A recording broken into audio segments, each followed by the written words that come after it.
Muchas gracias, señor presidente.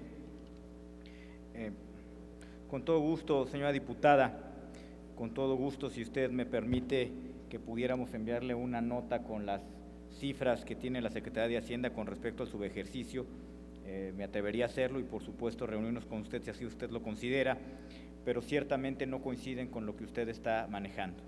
Las cifras que se tiene de subejercicio para el año 2009 son de 8,400 millones de pesos, que repito es el 1% del gasto programable.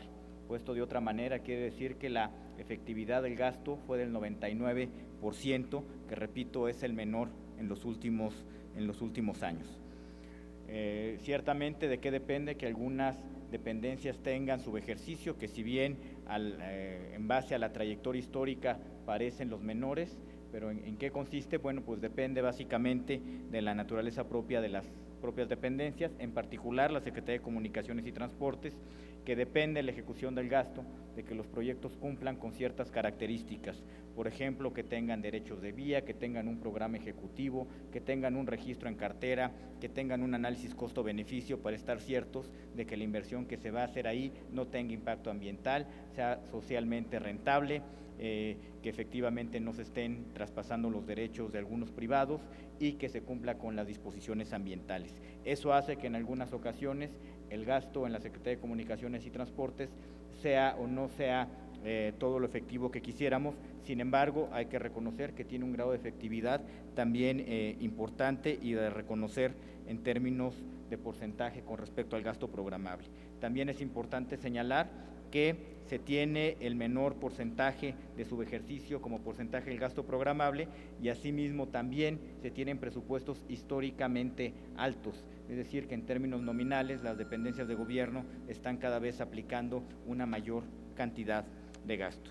Con respecto al programa de austeridad que enviamos al Congreso, diputada, me gustaría señalar y complementar que existe un calendario y este calendario es público, donde con toda precisión establecemos las fechas en las que iremos reportando los avances que vayan teniendo las distintas dependencias de gobierno en las reestructuraciones de sus estructuras, en el análisis propio de cada una de ellas, en la eliminación de programas que se están duplicando y en fin todos los elementos que, como ustedes bien conocen, consideran el artículo 18 de la ley del decreto de presupuesto de egresos de la Federación. Muchas gracias, diputado.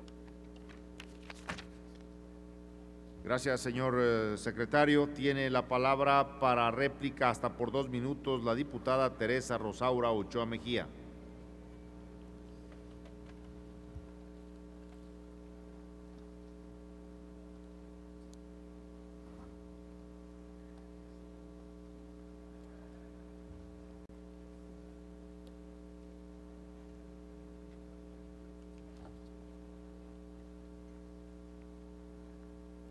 Con su permiso, señor presidente.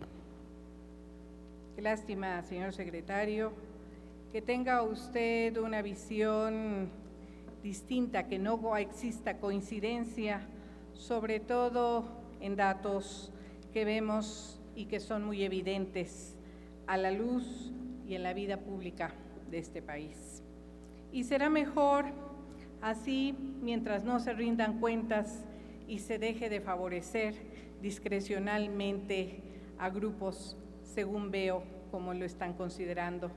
Pero yo creo que el impacto de los subejercicios se presenta y es muy grave y lo resienten los grupos más vulnerables y golpeados por la crisis, particularmente en el sector salud y ya lo mencionaban en el sector de la agricultura y de la pesca. Y ahí es donde está presente la pobreza. Un recorte de 40,100 millones de pesos es pequeño respecto al tamaño del gasto programable, que representa el 0.5%, cuando pudo haber sido más grande y tomado en cuenta y destinado de otra manera. Es indudable que el gasto corriente es consecuencia de muchos factores, como los grandes sueldos de funcionarios y una grave opacidad sobre las prestaciones que reciben. En este sentido, el excesivo gasto corriente es evidente en esta administración, situación que se ha acentuado en el gobierno que usted representa. Señor secretario Cordero, el Gobierno federal pretende generar supuestos ahorros. Sin embargo, dentro de la lista de las 13 áreas de opacidad de la cuenta pública, se identificaron los 356 fideicomisos, mandatos y contratos análogos vigentes, cuyos recursos superan 505,000 millones de pesos y que equivalen al 16.58% del presupuesto de egresos, gran parte de los cuales se dice son producto de transferencias sin control hechas precisamente de estos subejercicios y, sobre todo, de difícil accesibilidad a recurrir a estos fideicomisos. Señor secretario, lo exhortamos a modificar la política económica, a ver y atender los problemas de los mexicanos, pero con una visión de Estado y no de corto plazo.